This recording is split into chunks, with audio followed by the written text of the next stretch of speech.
అమ్మయ్యా, ఏదైతేనే ఏదో విధంగా పెళ్లి జరిపించేశాను. ఇంక వాళ్ళిద్దరూ జీవితాంతం సంతోషంగా ఉంటారు.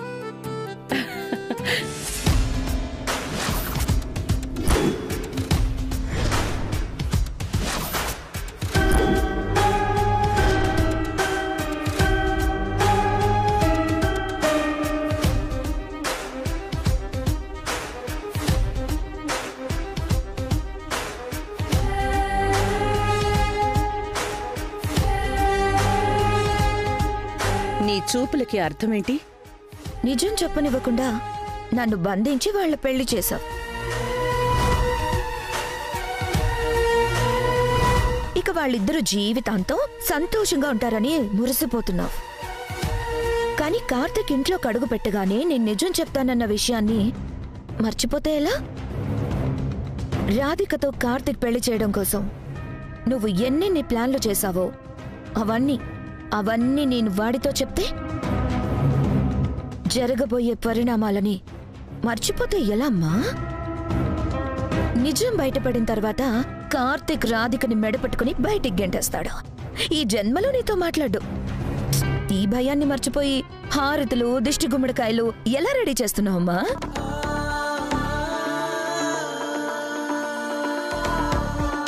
ఆ నవ్వుకు అర్థమేంటి? భయమా లేకపోతే షాకా? నువ్వు కార్తీక్తో చెప్పవు, చెప్పలేవు అని నా నమ్మకం.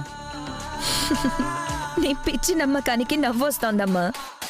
రాధికని ఇంటి కోడలు చేసుకోవడం నాకు అస్సలు ఇష్టం లేదు. మరి కార్తీక్ పెళ్లి వెనుకున్న కుట్రని వాడికి చెప్పకుండా ఉంటానని ఎలా అనుకుంటున్నావు నువ్వు? కార్తీక్ ఎప్పుడెప్పుడు వస్తాడా అని ఎదురు చూస్తున్నానా? కార్తీక్ ఇంట్లో అడుగు పెట్టిన మరుక్షణమే వెడ్డింగ్ కార్డులో కార్తీక్ అనే పేరు దగ్గర నుంచి రఘుతో నువ్వు వాడిన నాటకం వరకు ప్రతిదీ కార్తీక్తో చెప్తాను. సరే చెప్పు. నీ గురించి నేను కూడా కార్తీక్తో చెప్తాను.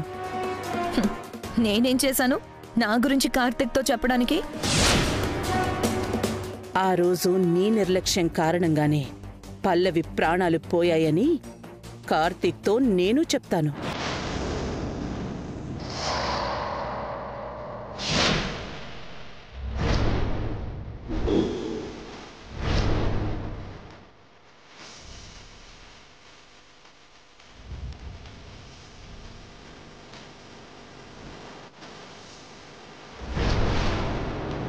పల్లవి ఈ ఇంట్లోకి కోడలుగా అడుగు పెట్టిన దగ్గర నుంచి నువ్వు తనతో ఏ విధంగా ప్రవర్తించావో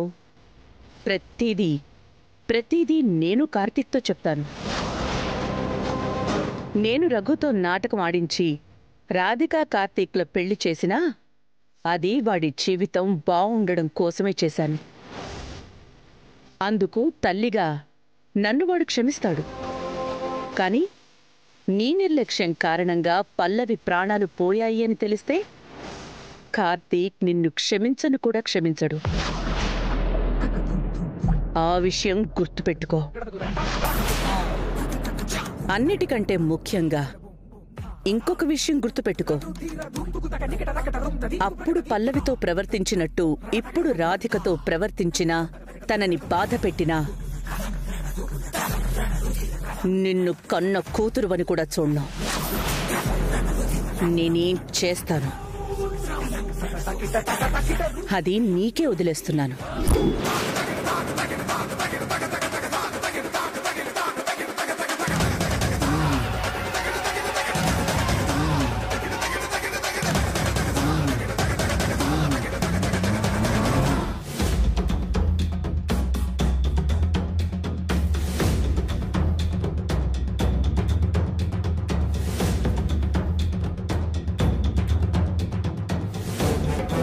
చూడమ్మా సకల, మా అక్క నేను చాలా తెలివిగా ఇరికించేసింది. నువ్వేదైనా ప్లాన్ చేసి రాధికని తరివేయాలని చూసావనుకో, అది నీ మెడకే పాములో చుట్టుకుంటుంది. అందుకని నీకిప్పుడు రావాల్సింది కోపం, ఆవేశం కాదు, మీ అమ్మతోనే రాధికని ఎలా బయటకు గెంటించాలనే ఆలోచన. మా అమ్మ ఏరి కోరి ఆ రాధికని కోడలుగా తెచ్చుకుంది. అలాంటిది ఆవిడ చేత్తో రాధికని ఎందుకు తరిమేస్తుంది, ఎలా తరిమేస్తుంది? నువ్వు నీ పిచ్చి సలహాలు. పిచ్చి సకలా ఆదర్శ భర్తని లోకం అంతా కొనియాడిన రాములు వారే సీతమ్మ తల్లిని అడవులకు పంపించలేదా? అలాంటిది ఓ అత్త కోడల్ని ఇంట్లోంచి తరివేయడం పెద్ద విషయం కాదు.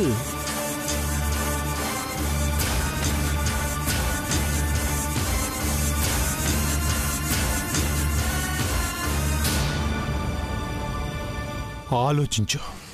సరిగ్గా ప్లాన్ చేసి కొడితే ఏది అసాధ్యం కాదు.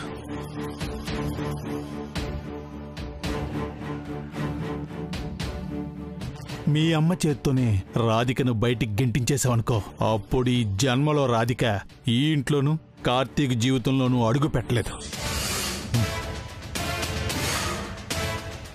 నువ్వు చెప్పింది కరెక్టే మావయ్య. మా అమ్మ ఎంత ప్రేమగా రాధికని కోడలిగా తెచ్చుకుందో అంతే ద్వేషంతో బయటికి తరిమేలా చేస్తాను. రాధిక ఎంత వేగంగా ఇంట్లోకి అడుగు పెట్టిందో అంతే వేగంగా బయటికి వెళ్ళేలా చేస్తాను.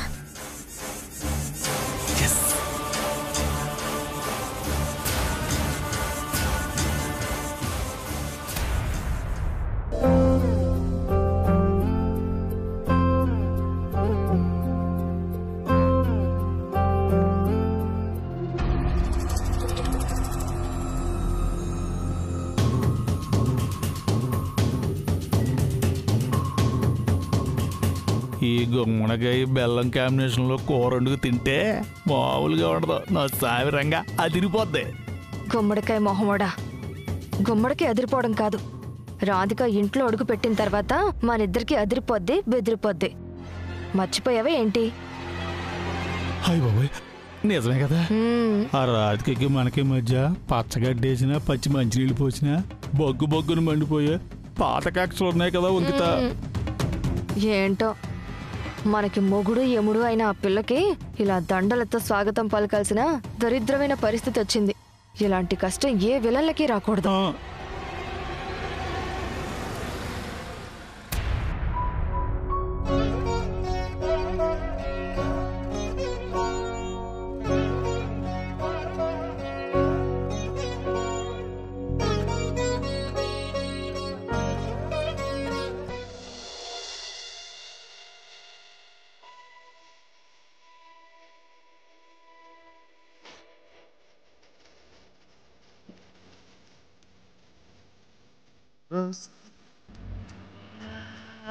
పదనిత తోడం రోజంతా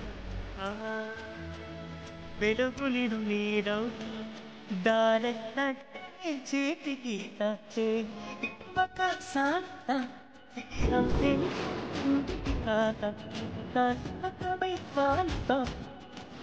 అనులలో నిరుపులా కలనా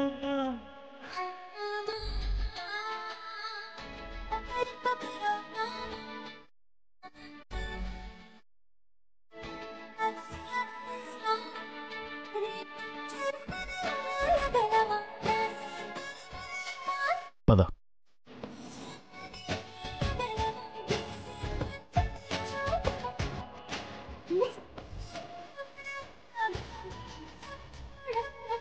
పెద్దమ్మగారు, కార్తిక్ సారు అప్పుడే రాధికమ్మ గారికి సేవలు చేయడం, జాగ్రత్తగా చూసుకోవడం మొదలు పెట్టేశారమ్మా.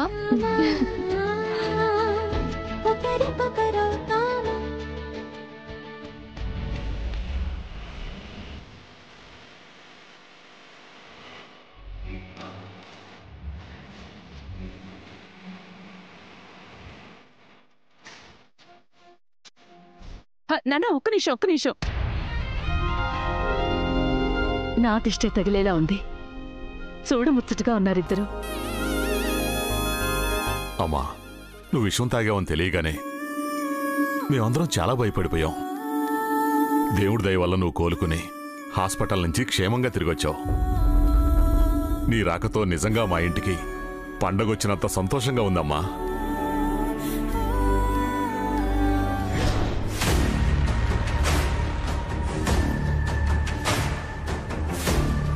కార్తీక్, పెళ్లి చేసుకున్నావా? కూతుర్ని పొట్టన పెట్టుకున్న నువ్వు ఇంకొక అమ్మాయితో ఎలా సంతోషంగా ఉంటావో నేను చూస్తాను. మీ జీవితాల్లో ఉన్న దిష్టంతా తొలగిపోయి నిండు నూరేళ్లు పిల్లా పాపలతో మీరిద్దరూ చల్లగా ఉండండి. వంకిత, వచ్చి దిష్టి తీయమ్మా. అలాగే వదినా. మా ఇప్పుడు ఇవన్నీ ఎందుకు?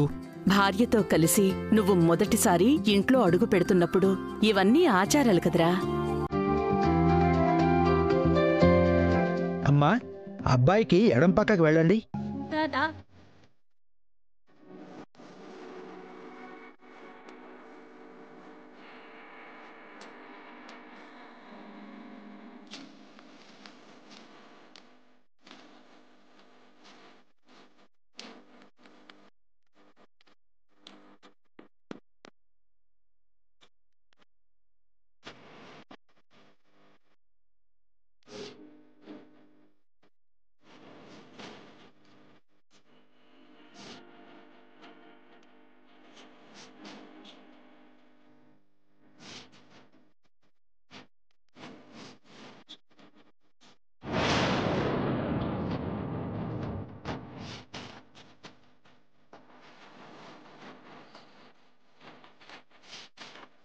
అమ్మా, ఇంటి ఆడపడుచు హారతి ఇవ్వడం సాంప్రదాయం అమ్మా.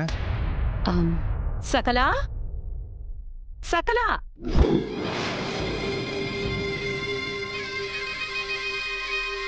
కోడలిగా అడుగు పెడతానని చెప్పావు, అడుగు పెట్టావు. కానీ ఇక నుంచి నేను ప్రతి క్షణం నిన్ను బయటికి తరిమేసే పనిలోనే ఉంటాను.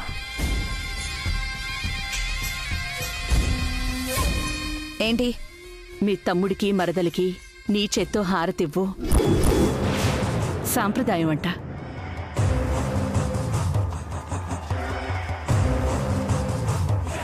నా శత్రువుకి నేను హారతిచ్చి ఆహ్వానం పలకాలో? ఆహ్వానించడానికి కాదు, దీన్ని సాగనంపడానికి హారతిస్తాను.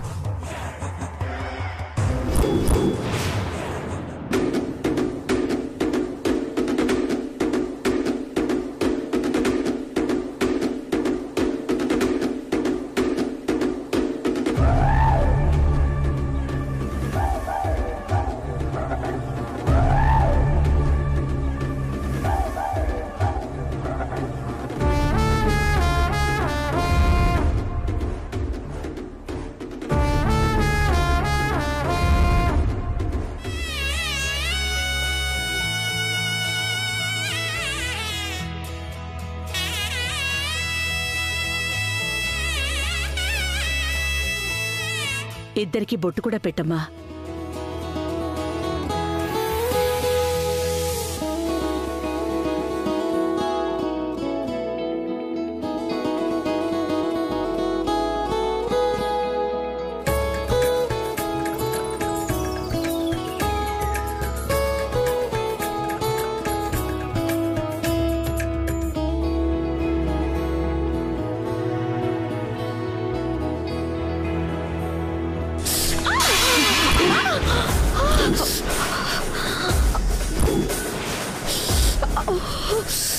చేయి కాలింది.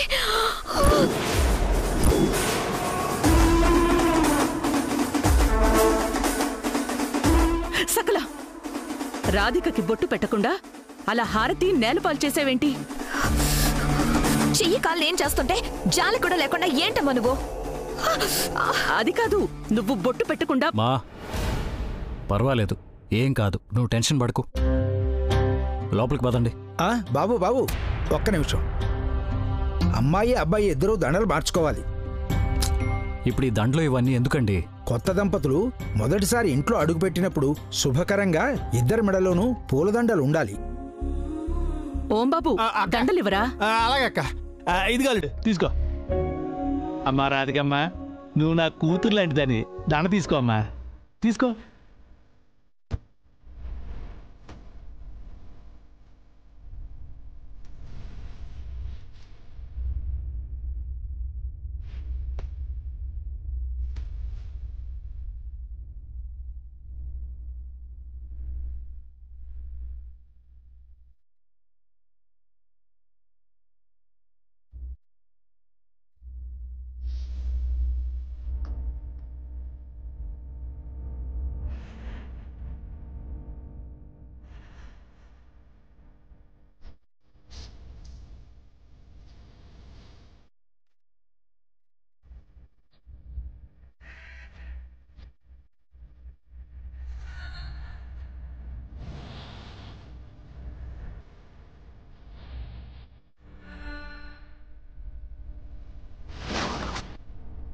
డ్రైవర్ త్వరగా పోనీ. మేడం వెళ్తున్నాను మేడం. కోడలి రాకతో ఇంటికి వెలుగొచ్చిందని మీరందరూ మురిసిపోతూ ఉండుంటారు. ఈ సంతోషం మీకు జస్ట్ కొద్ది క్షణాలు మాత్రమే. బాబు, ఇద్దరూ ఒకేసారి కుడికాలు ముందు పెట్టి ఇంట్లోకి ప్రవేశించండి. పద నాన్న.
బాబు, రాధికకు బొట్టు పెట్టే అవకాశం లేకుండా పోయిందని ఇందాక కాస్త బాధపడ్డాను. కానీ ఆ గురువాయూరప్పే స్వయంగా మీతోనే ఈ రూపంలో బొట్టు పెట్టించాడు.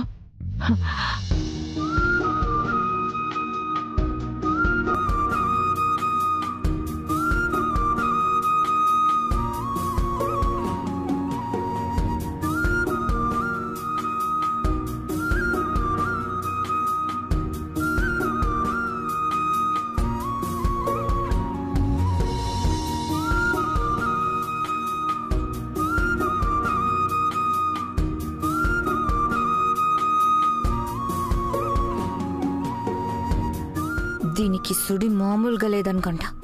నీకు నిజంగానే టన్నుల టన్నుల అదృష్టం ఉంది. కానీ నేను దాన్ని దురదృష్టంగా మారుస్తాను, చూస్తూ ఉండు. నాన్న కార్తీక్, రాధిక, దేవుడి దగ్గర దీపం వెలిగిద్దురు గాని రండి.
బాబు, అక్షంతలు వేసి అమ్మాయిని ఆశీర్వదించండి.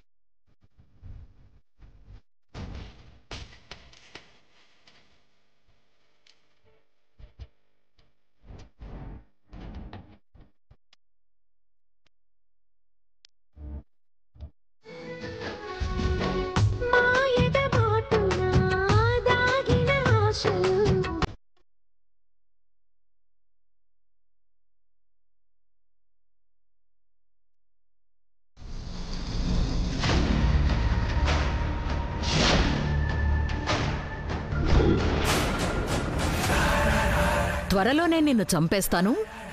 నా చేతిలో నీకు చావు ప్రాప్తిరస్తు అని దీవించావా కార్తీక్?